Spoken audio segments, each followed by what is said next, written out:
Hey everybody. So what we're going to do now is we're going to do really part 7 of our series on life, business, and finance. So it's been a while since I've done one. I think I did the part 6, maybe 3-4 weeks ago. I've been going slow on them, so I've prepared these little slides, and I'm going to do an old style, just hold it up for you. If you see me, you can see it in the window back here. It's my screen. I'll be referring to it kind of throughout the presentation. So I'm not trying to do this one quick. This one might be a longer video. It could be 30 or 40 minutes. I don't know. I have 11 slides prepared for you. I've actually sat down and prepared them. So if you want me to send these to you, I certainly can. I have them for the first time. I've done it. If you're OG, I used to hold up handmade signs, and that was hard to get to you guys. So I've actually done it right. I can save it to you and get it to you in a PDF. So if you're truly interested, when this is done, let me know. Send me an email. It's drstreetspeed@gmail.com, and or send me a comment. Tell me how to get to you, and I'll get it to you. So what we have is part 7, okay? And so this part takes us from the personal prep period, like how do you get yourself ready, your life ready, your family ready to start a business. And now this one, part 7 is now we start getting into how do you get ready to actually start your business. What are the fundamentals? And so what you see here is kind of I wrote some notes for, so I could talk to you about my introduction. And so the things that I want to tell you are, what I'm going to talk to you tonight about is, this comes from my experience. This is what worked for me. This is in no way the only way. There are an infinite number of ways to start a business, get ready to start it. But this is what worked for me.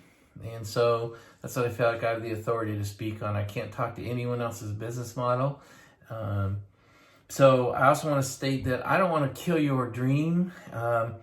And I don't want to tell you that what you're thinking can't be done. So I want to be very careful how I present tonight, and then how I respond to your questions and your comments. But I just want to explain that I'm not a big dreamer. I'm not a big thinker guy.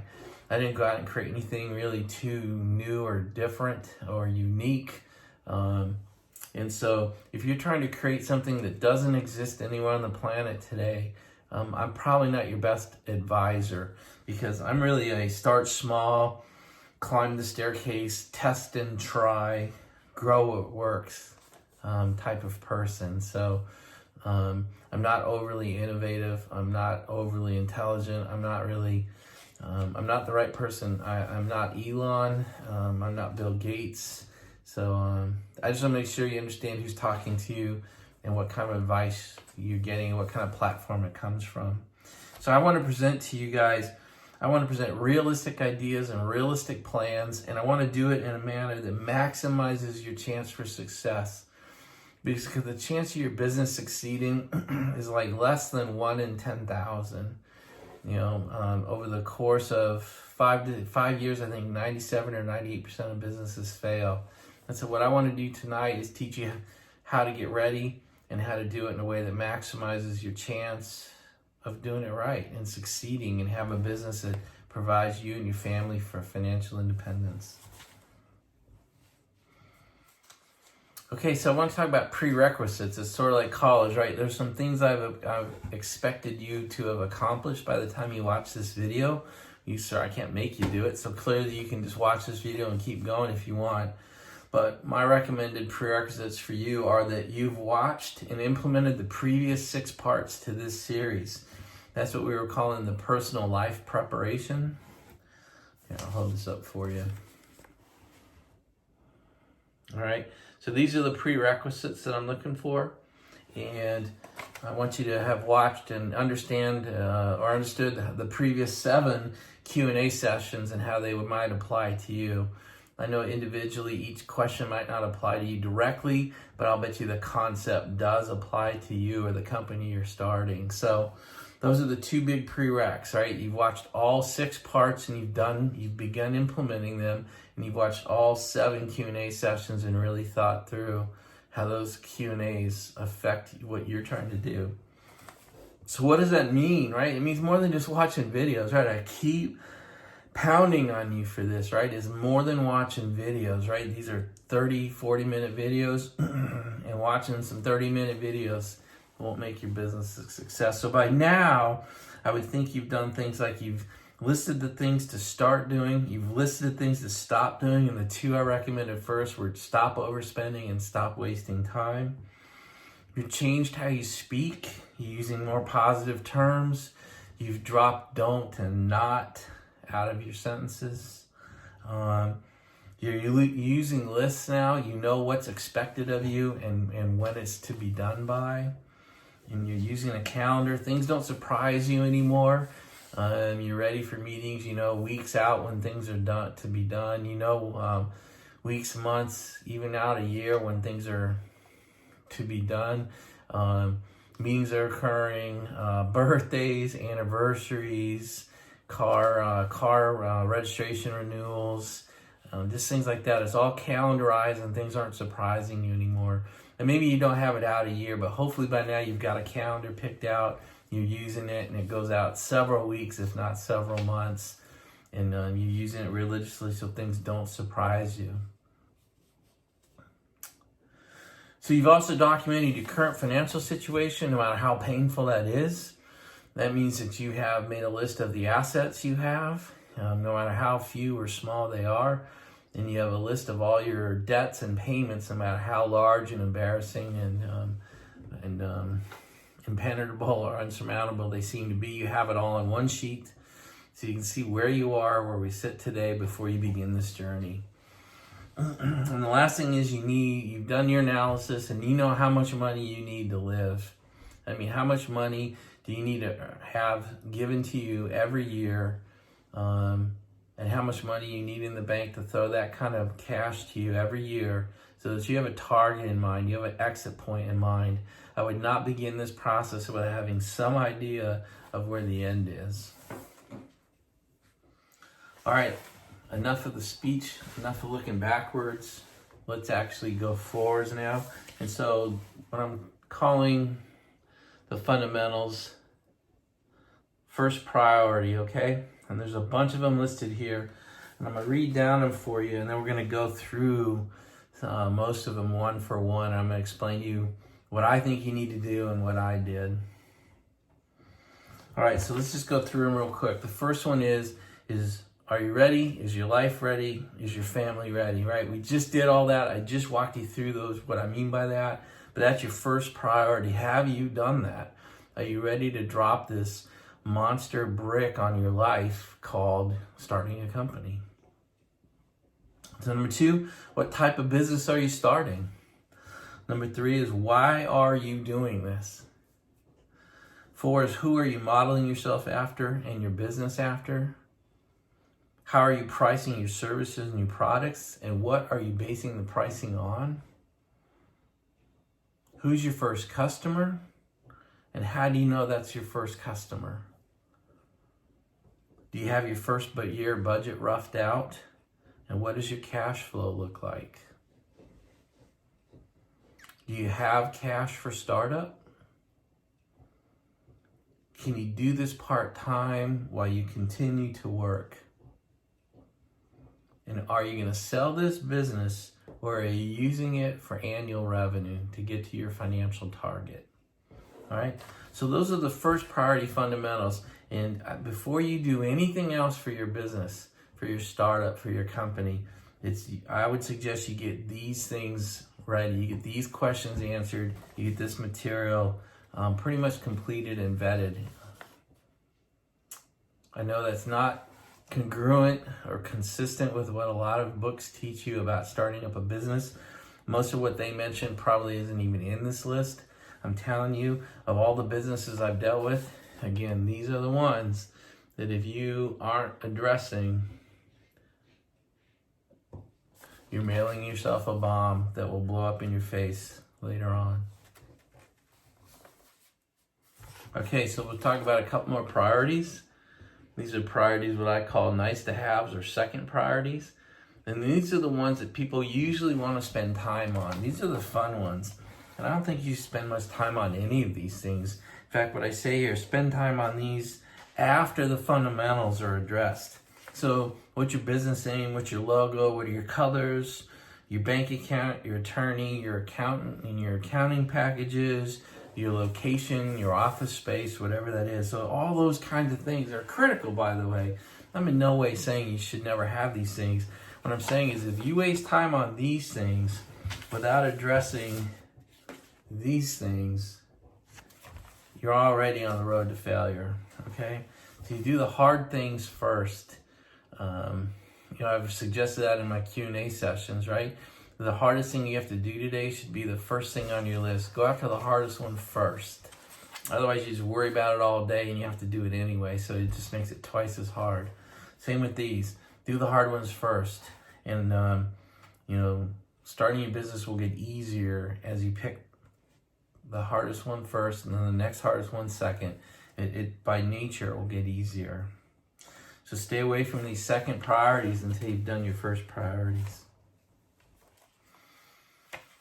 All right, this might be the question I get them asked the most. So we're going to go down the fundamental priorities, the first priorities, and we're going to go down them basically one by one, and I'm going to address them. And the first one is, what type of business?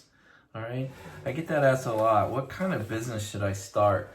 And frankly, if you're asking me that question, you probably should stop this process and just go away and think about it, because there's no way I'm going to be able to tell you what kind of business you should start. That has to come from inside of you, because if you truly don't know, you're not ready to start one. So here are the questions I think you should ask, or the prerequisites that you should have in your head, your heart, in your life as you go through this discussion in yourself. What kind of business? So let's just go through them. You have education and training in this business. You already, right? This is not some new thing, right? You're not trying to start a business you don't know anything about. That's failure, step one. I would suggest that you're already an employee somewhere in this industry. You're already working in it. You have good experience in it. And in fact, you should have a reputation of excellence in this industry. People should know who you are, no matter how small that little circle is. Someone should know who you are and know that you're trusty and trustable and reliable and a person of excellence at all times, and that you already know who you'll be talking to to become your first clients. The next one is you have no conflicts of interest and you have no non-compete agreements signed. That way you don't get legally shot day one of the business. So, or worse, a year or two into your business and it starts to succeeding and you get this, hey, you're in violation of a legal document you signed. So maybe you don't even know what those things are. If you don't know what a conflict of interest is and you don't know what a non-compete agreement is, then maybe you've never seen one, you've never signed one, but make damn sure. And if you have signed one, make sure you get it out, you've read it, and you understand what you can and cannot do without the legal eagles coming after you. That is critical. I've seen many businesses get killed just as they're taking off because they're doing something completely illegal and against the very document they signed. So be careful of that one. The next one is you are passionate about this industry, you're passionate about this service, you're passionate about this product, you're passionate about the clients or the customers that are going to be coming to you. If you don't have a passion for it, you will not be able to sustain yourself over this really rough set of years you're setting yourself up for. So just please make sure you're choosing something you have passion for. So the next one's tough, that you have a true understanding of why this new business is needed. Why does the world need it? Why does your industry need it? Why does your neighborhood need it? Why does your city need it? Why do the customers need it? It's got to be more than you just want to have a company. So why does the world need this business? The next one's really close to that, right? And that is, you know this business is needed, and you know this business is needed where you intend to open it, right? If you've listened to some of the prior sessions and some of the Q&A, we had a long conversation of a guy who just moved to Baltimore and opened up a business, had no idea if the Baltimore area had any desire for another business of that type. And I'm not picking on him by any means. Hundreds of people do that every day. Just don't be one of them. So if you're going to move to Phoenix and open a company, just make damn sure that Phoenix wants you. That's it. And then the last one is probably the most critical. You can clearly state why a customer is going to pick you. Why would anybody come to you? You just can't open a company and expect people to drive into you or come see you or start paying you to do things. That just doesn't happen in the real world. So you have to be able to articulate why our customers are going to come to you. Not your first customer. You've already picked him or her out, and they're coming to you for other reasons. But why is the general customer going to come to you over the next several years? I don't understand why. You need to help me understand why. And so the last piece of this part is the really hard part, okay? That's the part that nobody wants to hear, and it's down there in bold, right? It could take you years to be truly ready to even start this company. My dog is whining. Truly years. It took me 8 years. I graduated from college in 1986, and I opened up DHA Group in 1994. All right, so from May of 86 to September of 94, it took me that long to get a good understanding of what surrounded me in my industry before I knew enough to go start my company. All right, so now we need to talk about why. Why are you doing this?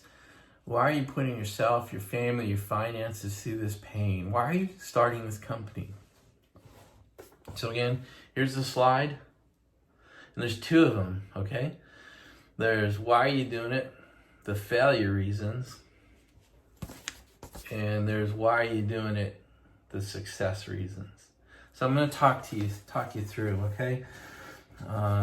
I hear a lot of people say, and a lot of you that reached out to me have said some of these things that really just are setting you up for failure. And if these are the reasons you're doing it, I would stop until you get a more passionate thing. All right, so here are the reasons I would not start a company. All right, I want to be my own boss. I don't want to work for anyone. I want to make a lot of money. I want to set my own hours. I don't want to go into an office. I want to work from home. I don't want to work late. I don't want to work weekends or holidays. I want great vacation time. So if those are kind of some of the core reasons you're doing this, I think you're headed to failure already. Those might be reasons, those might be auxiliary or secondary or even third tier reasons, but I'd be very careful if those are your main reasons.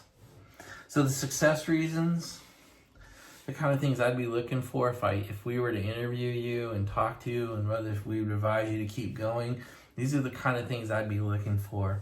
So these are the things I'd be asking you to be able to say back to me. I've seen this done wrong, and I know how I would change it to have it done right.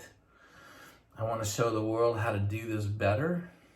I want to serve these customers better than they're being served now. My reputations and my skills will allow me to charge a premium. My knowledge of the pricing of the industry will allow me to change how the industry prices things, or maybe at least how you can do it better or cheaper or more efficiently. I have a passion for this business and want to be the best at it. I'm willing to do whatever it takes to make this work. I would like to provide my own income and not be reliant on others. That should not be your number one.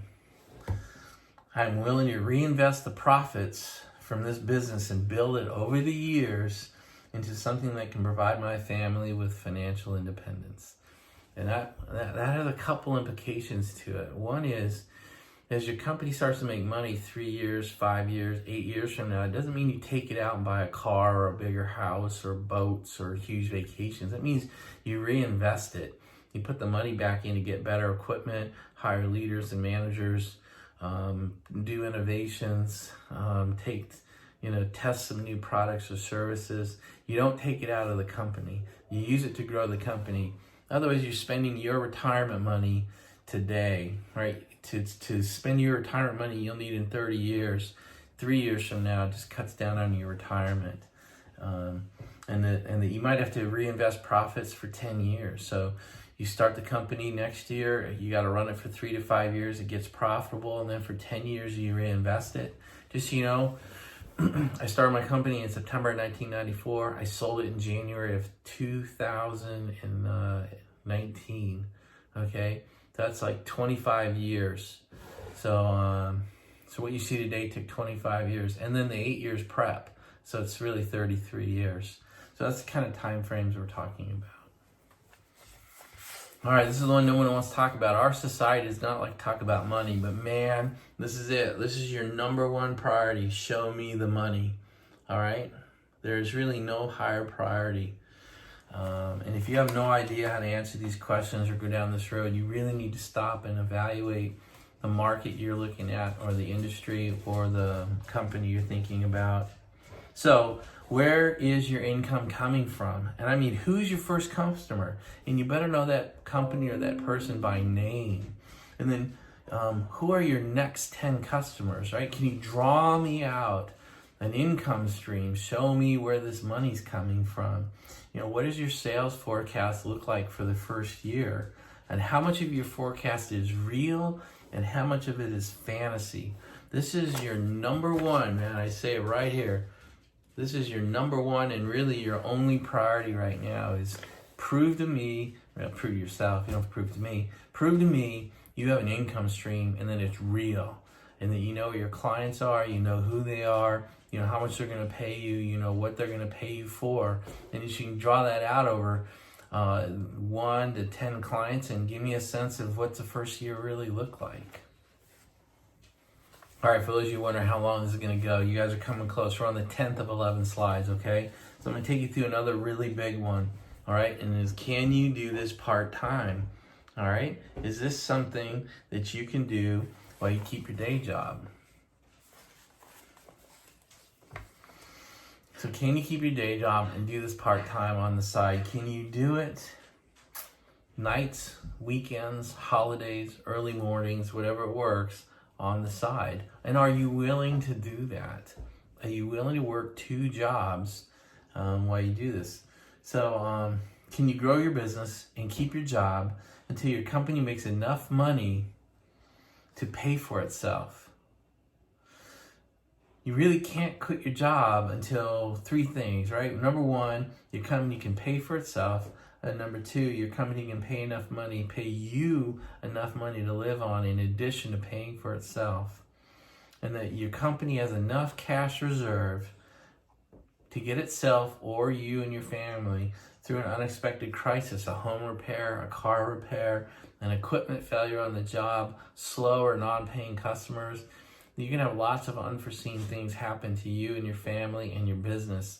And do you have some cash reserves to cover that? Or do you go into instant failure mode and you've got to immediately go get a job because you're about to go, you went out of business because you didn't have any cash to fix the company, or you had something happen at the house that you just got to go get a job, and now you're right back where you were. So that's just a huge question is this something you can do on the side until you can demonstrate to yourself and to me and the world that it's something that's sustainable and will pay money.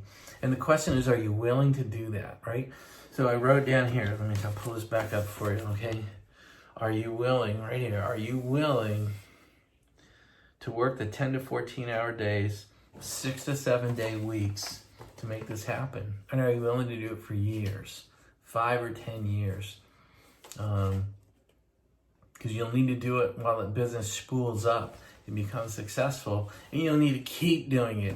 Once you quit and go work for your company full time, it's even more that way. And I think this is one of the things that causes so many business failures is owner fatigue.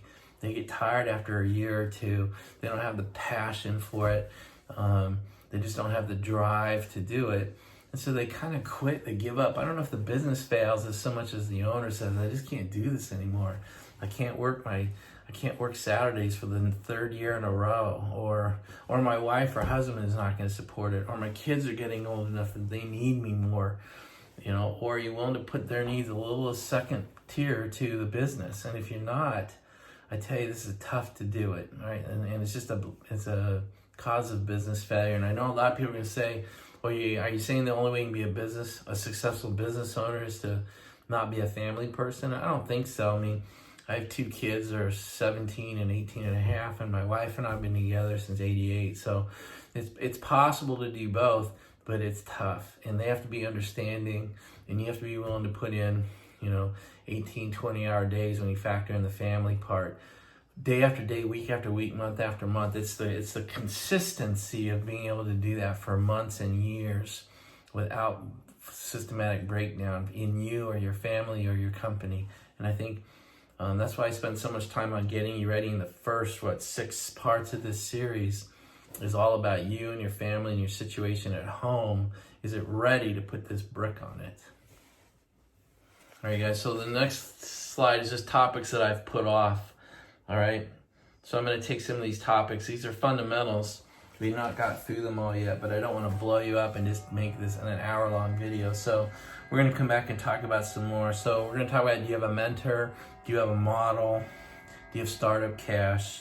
And then what's the intent of your company? And you want to start thinking about that now. Is your company going to be an annual income model where you're really just building the company to throw off cash every year so that you can become financially independent on that? Or are you building a company that you then must sell and get the proceeds of the sale to become financially independent? That's enough on that right now. We'll go into that in more detail. So, one of the feedback points you guys might have is, well, let's do a whole video on how do I know what kind of business to start. And if that's the case, start asking me some questions. That's it. I know, it's been a long time series. I think it's been probably, 6 months that I've been doing this, and I'm doing it slow on purpose. I'm sort of testing your resolve. This is not a quick fix. This is not a fast process. It'll take months or years for you to even get ready, and much less start it and then the other patients to stay with this. So that's it. I hope it lands. I hope it's helping. Speak back to me, ask questions, give me some ideas, stay connected. Thank you, everybody. We'll see you in the next part. Bye.